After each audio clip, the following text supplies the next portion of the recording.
Abu Nawas melunasi hutang raja. 2. Ini adalah kisah Abu Nawas ketika dia mengembara ke sebuah kerajaan yang negerinya kaya raya. Sumber daya alam di sana berlimpah, alamnya begitu indah, tapi sayang rakyatnya masih banyak yang hidup di bawah garis kemiskinan. Saat ini Baginda Raja sedang pusing 7 keliling dikarenakan hutang kerajaan yang kian hari kian menggunung. Negeri tetangga selalu menawarkan uang kepada raja untuk dipakai membangun negeri. Awalnya Baginda Raja sangat senang hatinya, bisa membangun jalan sampai ke pelosok negeri. Namun tanpa disadarinya, pinjaman sudah tak terkendali sementara pembangunan jalan baru separuh saja. Mendengar Abu Nawas datang berkunjung, Baginda Raja segera memanggilnya untuk meminta nasihat. Baginda Raja, wahai Abu Nawas, sangat senang hatiku engkau mau datang ke kerajaanku ini. Abu Nawas, terima kasih Baginda, hamba juga senang Baginda. Betapa tidak, hamba yang hanya seorang pengembara bisa hadir diajak untuk makan siang di istanamu yang megah ini. Baginda Raja, makanlah sepuasmu Abu Nawas, jangan malu-malu. Abu Nawas, kalau boleh tahu ada apa gerangan Baginda Raja memanggil saya ke istana? Baginda Raja, habiskanlah dulu makananmu, baru nanti saya bercerita. Abu Nawas segera menyelesaikan makannya agar Baginda Raja menceritakan maksud undangan itu. Baginda Raja, tidak enakkah makananku ini Abu Nawas? Begitu tergesa-gesanya kau makan. Abu Nawas, tidak Baginda, makanan ini sangat enak. Aku sebagai seorang pengembara tidak boleh makan banyak-banyak sebab perjalananku masih jauh. Baginda Raja, baiklah kalau begitu, mari kita jalan-jalan ke halaman belakang sambil kuceritakan maksud dirimu kupanggil ke istana. Abu Nawas dengan hati yang berdebar-debar mengikuti Baginda Raja dari sebelah kanan beliau. Baginda Raja, begini Abu Nawas, aku saat ini sangat pusing 7 keliling. Aku berusaha keras sekuat tenaga agar hidup rakyatku sejahtera. Namun yang terjadi malah sebaliknya, negeriku terlilit hutang. Apa yang harus aku lakukan Abu Nawas? Abu Nawas, kenapa bisa terlilit hutang Baginda Raja? Bukankah negeri ini sangat kaya raya? Baginda Raja, itulah Abu Nawas. Memang negeri ini sangat kaya namun rakyatku tak mampu mengelolanya. Maka sumber daya alam seperti tambang emas dan minyak bumi dibantu oleh negeri tetangga untuk mengelolanya. Semuanya berjalan dengan baik, tidak ada yang salah. Abu Nawas, lalu kenapa bisa berhutang jika tidak ada yang salah? Baginda Raja, banyak negeri tetangga menawarkan pinjaman. Mereka bilang, jika seluruh rakyat ingin menikmati kekayaan negeri ini, maka aku harus membangun jalan raya sampai ke pelosok negeri. Jadilah aku bangun jalan sampai ke negeri terluar sekalipun. Tapi apa yang terjadi? Negeriku ini sangat luas, sehingga butuh biaya yang sangat besar untuk membangun jalan. Kini sebelum pembangunan itu tuntas, hutangku telah menggunung. Memang negeri tetangga tidak mempermasalahkan hutang tersebut, cuma aku sangat resah, jika aku lanjutkan pembangunan ini bisa jadi negeri ini tidak mampu lagi membayar hutang. Alhasil bisa tergadai semuanya. Abu Nawas terdiam beberapa saat memikirkan cara yang jitu. Tak lama Abu Nawas membisikkan sesuatu ke telinga Baginda Raja. 2 hari sejak Abu Nawas ke istana, maka diundanglah raja-raja negeri tetangga yang telah meminjamkan uang ke kerajaan Baginda Raja ini. Ada 4 orang raja yang diundang, yakni Raja Negeri Utara, Barat, Timur dan Selatan. Mereka diundang untuk mengikuti sayembara. Baginda Raja, begini teman-teman dari negeri utara, barat, timur dan selatan. Maksud dan tujuan saya mengundang rekan sekalian adalah untuk mengadakan sayembara. Sayembara apa? Serentak keempat raja negeri tetangga itu bertanya. Baginda Raja, sayembara untuk mendapatkan kekayaan alam negeriku ini. Jika teman-teman sekalian bisa menjawab pertanyaan dari Abu Nawas yang kebetulan berkunjung ke negeriku ini, maka teman-teman berhak mendapatkan salah satu sumber daya alam yang dikehendaki. Tetapi jika tidak bisa menjawab, maka hutangku kepada negerimu lunas. Bagaimana? Setujukah teman-teman? Sesaat para hadirin terdiam. Mereka berpikir keras untung dan ruginya sayembara ini. Raja Negeri Utara, aku sih tidak keberatan. Raja Negeri Barat, setuju. Raja Negeri Timur, boleh. Raja Negeri Selatan, ayo Abu Nawas, keluarkan pertanyaanmu biar seluruh kekayaan alam negeri ini bisa berpindah ke kerajaanku. Dengan tidak membuang-buang waktu, naiklah Abu Nawas ke podium untuk memberikan pertanyaan sayembara. Abu Nawas, pertanyaannya mudah saja, yakni mana yang lebih dulu telur atau ayam? Alasannya harus masuk akal. Asteris. Raja Negeri Utara, telur lebih dulu. Baginda Raja, alasannya apa? Raja Negeri Utara, tidak mungkin ayam lebih dulu karena ayam berasal dari telur. Baginda Raja, kalau begitu siapa yang mengerami telur? Raja Negeri Utara terdiam dengan wajah pucat, terbayang hutang Baginda Raja lunas dengan sendirinya. Raja Negeri Barat, ayam lebih dulu. Baginda Raja, berikan alasan juga temanku. Raja Negeri Barat, ayam betina dibuai oleh ayam jantan sehingga dia bisa bertelur. Makanya ayam tercipta lebih dulu. Baginda Raja, dari mana asalnya ayam? Raja Negeri Barat, dari telur. Baginda Raja, nah, berarti bukan ayam yang lebih dulu. Tenggorokan Raja Negeri Barat mendadak menjadi tersekat, tak bisa berkata-kata lagi. Raja Negeri Timur, ayam dan telur sebenarnya tercipta bersamaan. Baginda Raja, kenapa begitu? Raja Negeri Timur, tidak mungkin ada ayam kalau tidak ada telur yang menetas. Tidak mungkin juga ada telur kalau tidak ada ayam. Baginda Raja, bukankah ayam betina bertelur harus dibuai oleh ayam jantan? Mendadak Raja Negeri Timur menangis terseduh-seduh. Raja Negeri Selatan, ayam jantan lebih dulu. Karena tanpa dibuai oleh ayam jantan, tidak mungkin ayam betina bisa bertelur. Baginda Raja, lalu ayam jantan dari mana datangnya? Sama dengan teman-temannya yang lain, Raja Negeri Selatan tidak bisa menjawab pertanyaan Baginda Raja. Baginda Raja, wahai Abu Nawas, sebenarnya mana yang lebih dulu? Abu Nawas, lebih dulu telur daripada ayam. Baginda Raja, kenapa telur lebih dulu?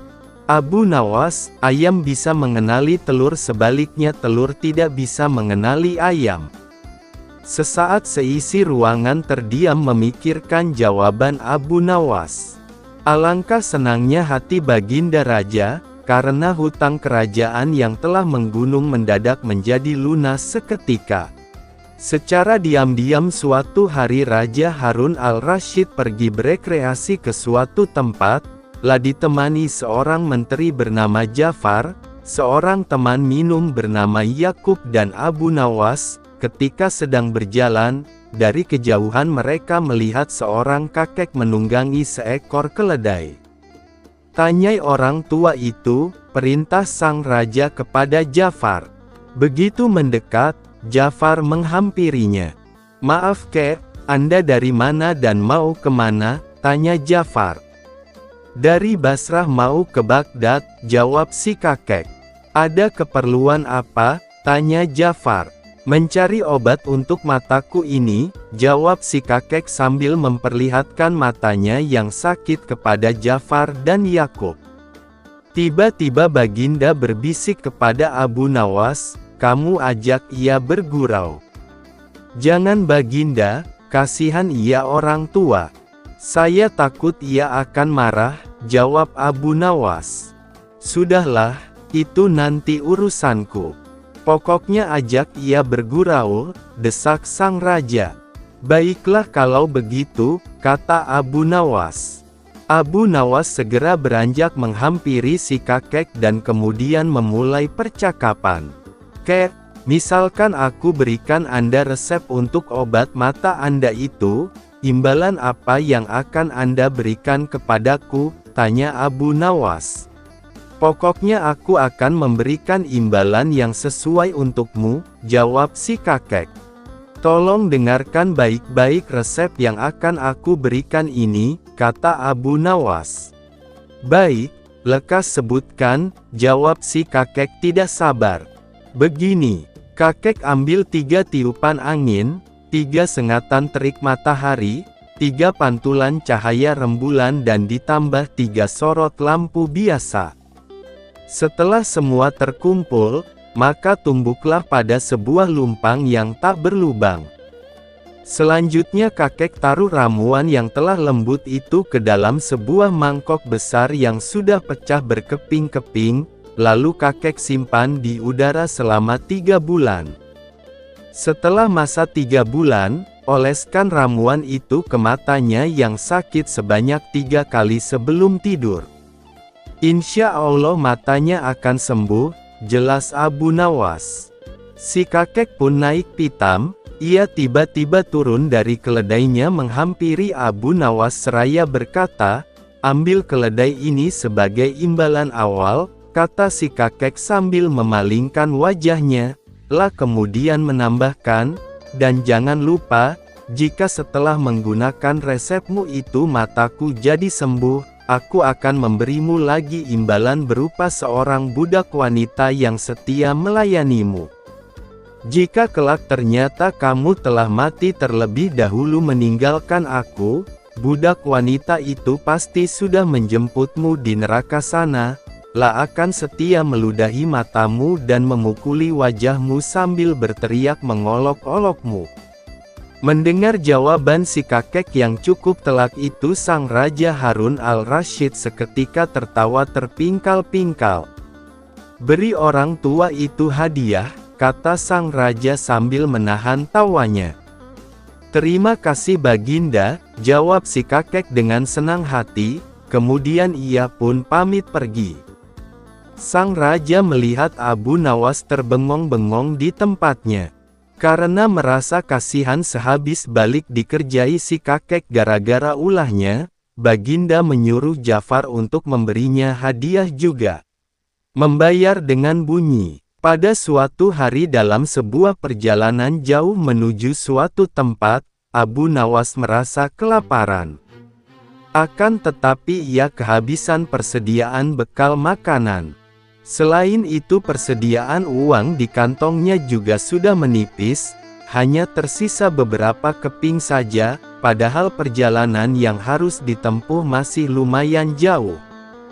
Sisa uang tersebut tidak akan cukup membantunya untuk meneruskan perjalanan jika ia menggunakan uangnya untuk membeli makanan menghilangkan rasa laparnya yang mulai menyerang pada saat itu. Meski lapar, Abu Nawas tetap melanjutkan perjalanannya walaupun langkahnya sudah mulai gemetar. Karena merasa sudah cukup lapar dan lelah, Abu Nawas akhirnya memilih untuk beristirahat sejenak di sebuah tempat di keramaian. Secara tidak sengaja, Abu Nawas melihat sebuah warung makan di depannya. Karena tidak kuasa menahan rasa lapar, Abu Nawas pun akhirnya memasuki warung tersebut meski tidak berniat membeli makanan. Setelah memasuki warung, Abu Nawas langsung menuju ruangan dapur dan melihat asap yang sedang mengepul dan mengeluarkan aroma yang pastinya menggoda lidah untuk mencicipinya. Abu Nawas terus menghirup aroma-aroma dari masakan yang ada di dapur warung itu. Ia membayangkan seakan-akanlah sedang menyantap makanan yang sangat lezat itu. Setelah ia merasa puas, dan rasa laparnya untuk sementara sudah mereda, Abu Nawas segera beranjak meninggalkan warung untuk melanjutkan perjalanannya. Namun begitu keluar dari warung, tiba-tiba sang pemilik warung mengejar dan meneriakinya. "Hai tuan, tunggu dulu, mau kemana kau? Bayar dulu," teriak pemilik warung. Abu Nawas langsung menghentikan langkahnya. Lah heran mengapa pemilik warung itu menghentikannya meminta bayaran, padahal ia sama sekali tidak makan atau minum di warungnya. Akan tetapi Abu Nawas tidak mau ambil pusing, ia tetap tenang menghadapi pemilik warung itu. "Mau pergi seenaknya saja, bayar dulu baru boleh pergi," kata pemilik warung itu pada Abu Nawas. Mendengar perkataan pemilik warung itu, Abu Nawas langsung menganggukkan kepala tanda setuju akan membayar. Abu Nawas langsung merogoh kantongnya, sesaat kemudian ia langsung mengaduk-aduk isi kantungnya yang berisi beberapa keping uang hingga terdengar bunyi, krik-krik-krik, dari kantongnya. "Ayo cepat bayar, itu kan bunyi uangmu," kata pemilik warung itu. Kemudian Abu Nawas menjawab, "Itu tadi bayarannya, aku bayar pakai bunyi saja karena di warungmu aku hanya dapat baunya saja," jawab Abu Nawas. Si pemilik warung jadi terdiam malu, tidak dapat berkata apa-apa mendengar jawaban Abu Nawas. Bukannya bersedekah pada orang yang membutuhkan, malah meminta bayaran padahal orang tidak makan apa-apa. Abu Nawas pun langsung pergi meninggalkan pemilik warung itu dan melanjutkan perjalanannya. Pohon beringin. Suatu hari Abu Nawas berjalan-jalan menuju kebunnya. Di kebun Abu Nawas yang lumayan luas itu ditanami tanaman buah dan sayur-sayuran yang bermacam ragam. Abu Nawas lantas berjalan menyusuri setiap petak kebunnya melewati bermacam-macam tanaman buah segar yang siap untuk dipanen. Abu Nawas sangat bersyukur atas apa yang telah Tuhan berikan kepadanya. Suasana pada hari itu cukup terik, sehingga membuat Abu Nawas sangat lelah dan memilih berteduh di bawah sebatang pohon beringin yang tumbuh di sekitar situ, sambil menyantap bekal makanan yang sudah disiapkan istrinya. Setelah selesai makan, Abu Nawas bermaksud istirahat sebentar dengan membaringkan badan sambil memperhatikan setiap detil pohon beringin yang rindang itu, mulai dari daun, ranting dan juga buahnya yang lebat. Setelah terus memperhatikan pohon tersebut, tiba-tiba saja terlintas sesuatu di pikirannya. "Aku heran, apa sebabnya pohon beringin yang sebesar ini tapi buahnya hanya kecil saja? Padahal pohon labu yang kecil merambat dan mudah patah saja bisa menghasilkan buah yang besar-besar. Apakah Tuhan tidak adil?" gumam Abu Nawas dalam hati. Tidak lama berselang, angin bertiup mengenai pohon beringin tersebut. Rantingnya pun bergerak-gerak dan saling bergesekan. Sesaat kemudian, jatuhlah sebiji buah beringin tepat mengenai kepala Abu Nawas yang sedang tidak bersorban itu. Kejadian tersebut sungguhlah menjawab pertanyaan Abu Nawas. Ternyata seperti itu jawabannya. Tuhan memang maha adil, gumam Abu Nawas. Beruntung bagi Abu Nawas hanya kejatuhan buah beringin yang kecil itu. Bagaimana jadinya jika pohon beringin buahnya sebesar labu? Tidak terpikirkan apa yang akan dialami oleh Abu Nawas. Tuhan telah menciptakan setiap makhluknya dilengkapi dengan kekurangan dan kelebihannya, dan semua itu berjalan sesuai dengan fungsi dan kodratnya masing-masing. Pekerja negeri tetangga. Abu Nawas sangat tidak setuju dengan kebijakan Baginda Raja yang mempermudah masuknya pekerja dari negeri tetangga. Untuk menyatakan langsung ketidaksetujuannya itu tidak mungkin karena salah-salah bicara dia bisa kena rajam. Maka dicarilah akal oleh Abu Nawas agar Baginda Raja tidak marah. Abu Nawas menghadap dan memberikan laporan kepada Baginda Raja. Abu Nawas, wahai Baginda Raja yang saya muliakan. Tempo hari saya berkeliling ke ujung-ujung negeri kerajaan ini. Seminggu lamanya saya menyaksikan hal yang sangat berbeda. Ada benda ajaib yang menurut saya belum pernah Baginda Raja lihat seumur hidup. Baginda Raja, benda apakah gerangan yang kau lihat itu wahai Abu Nawas? Abu Nawas, sebaiknya Baginda Raja lihat sendiri. Sebab kalau saya ceritakan sekarang, Baginda Raja tidak akan percaya. Baginda Raja, baiklah kalau begitu.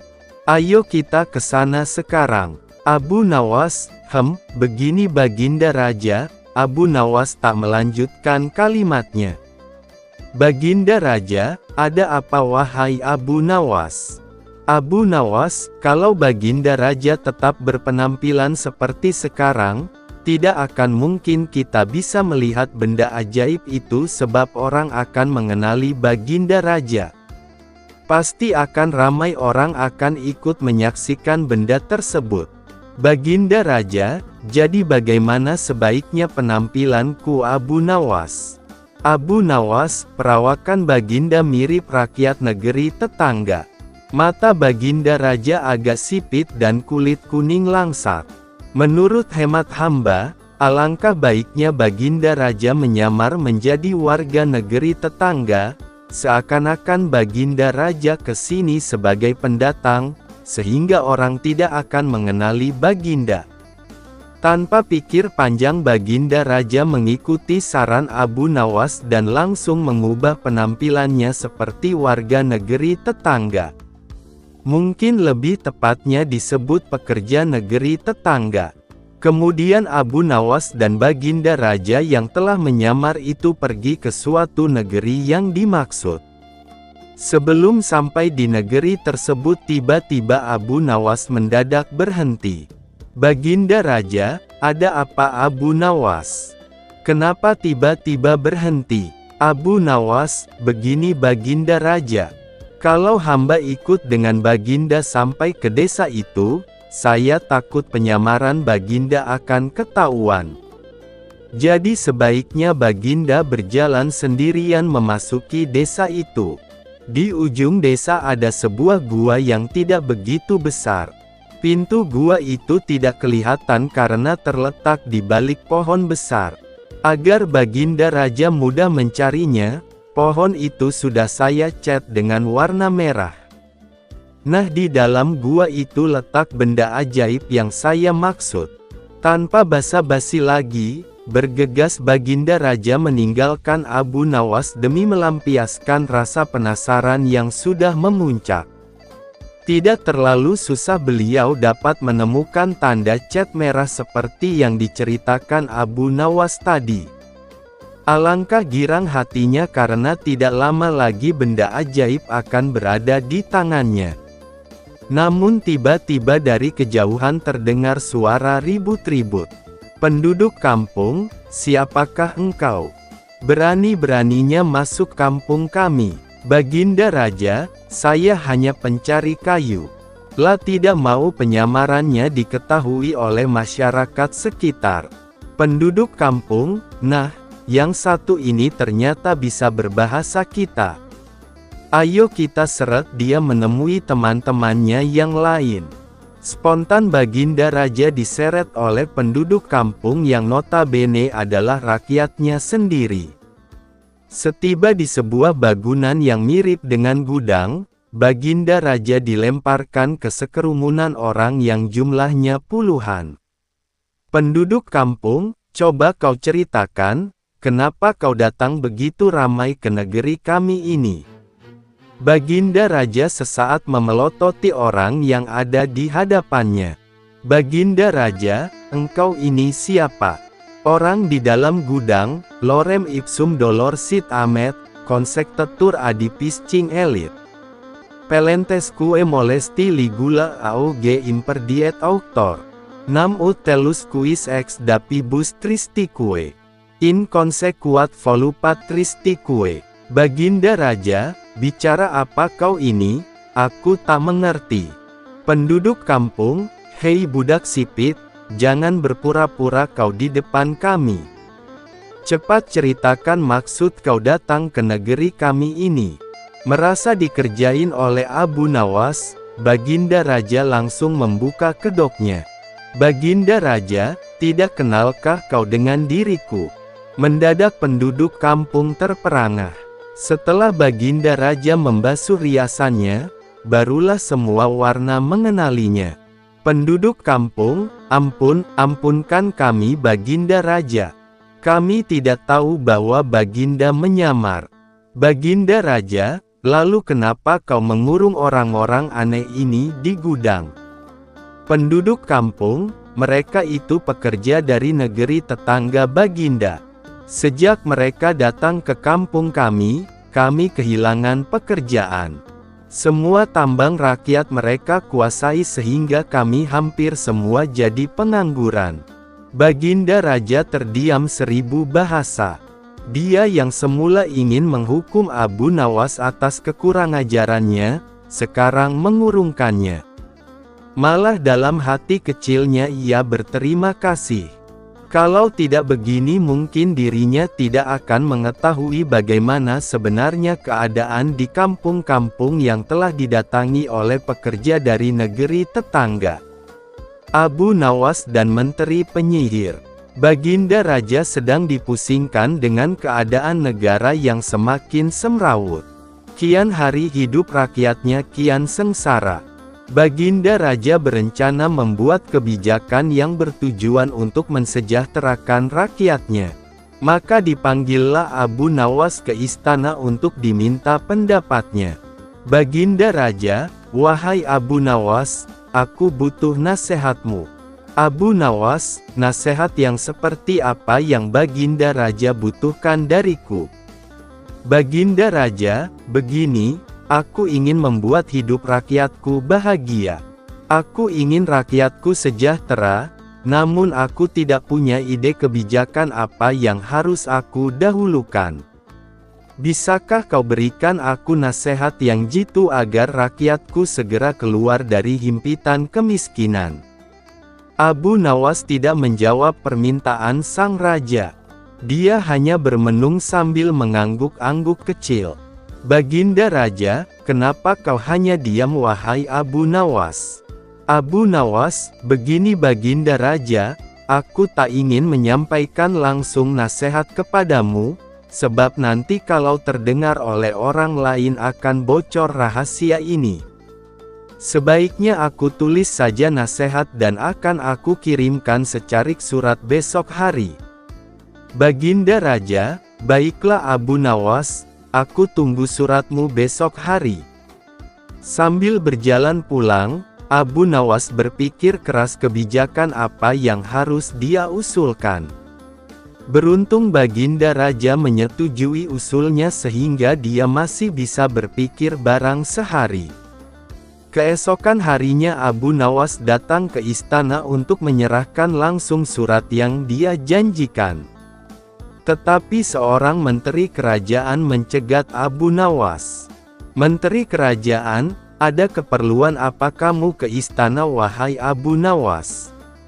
"Abu Nawas, saya ingin menyerahkan surat ini kepada Baginda Raja wahai Bapak Menteril." "Menteri kerajaan, tinggalkan saja suratmu itu di sini, karena Baginda Raja saat ini sedang tidak mau ditemui." Menteri kerajaan ini berusaha menghalangi niat Abu Nawas untuk menemui Baginda Raja, sebab beredar kabar Abu Nawas ingin memberi nasihat kepada sang raja.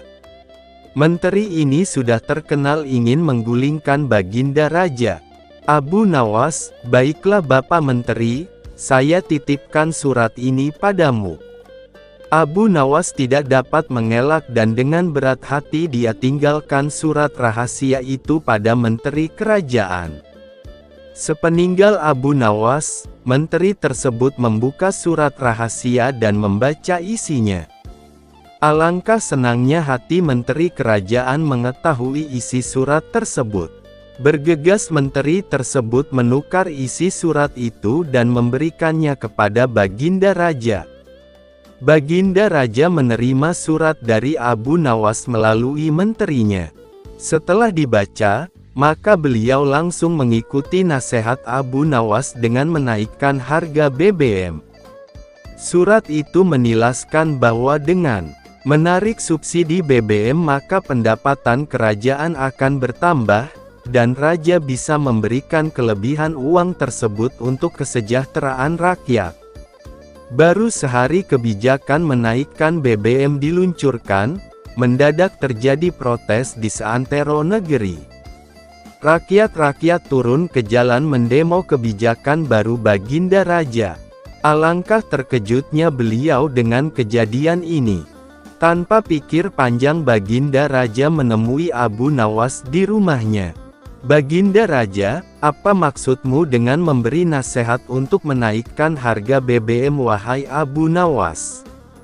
Kau lihat apa akibatnya sekarang, seluruh rakyatku marah dengan kebijakan ini.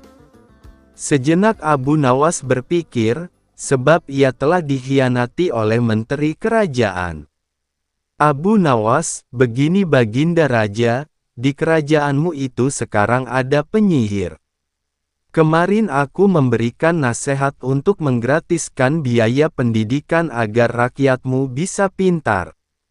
Jika pendidikan gratis, otomatis rakyat akan berbondong-bondong ingin sekolah wahai Baginda Raja. Nah, kerajaan akan maju jika rakyatnya cerdas-cerdas. Baginda Raja, tidak mungkin ada penyihir di istanaku. Kau berbohong Abu Nawas. Abu Nawas, aku tidak berbohong Baginda.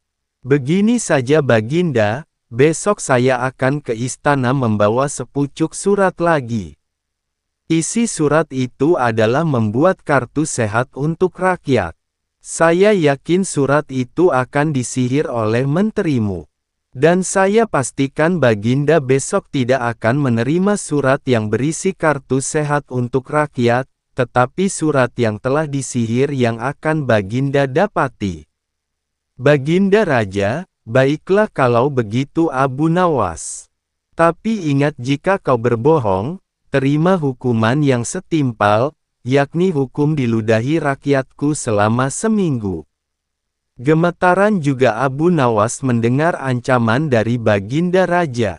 Keesokan harinya Abu Nawas datang ke istana dengan membawa secarik surat yang berisi kartu sehat untuk rakyat.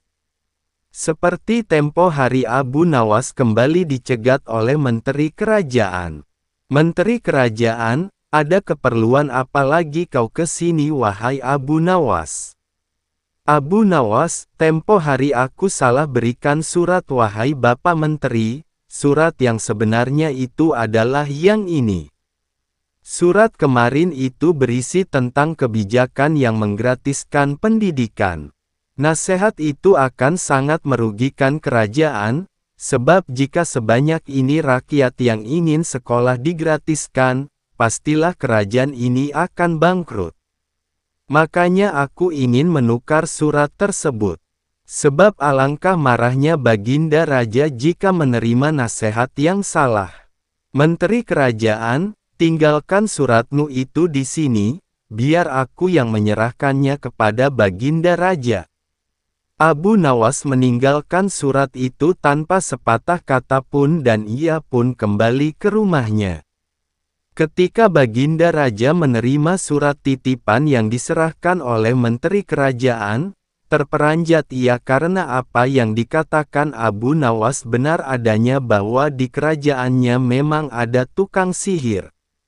Baginda Raja, wahai menteriku, Apa benar ini surat dari Abu Nawas? Menteri Kerajaan, benar Baginda. Dengan senang hati menteri itu berpikir bahwa sebentar lagi Abu Nawas akan menerima hukuman dari sang raja. Baginda Raja, surat ini berisi kebijakan untuk menggratiskan pendidikan. Lalu surat yang berisi tentang kartu sehat untuk rakyat mana?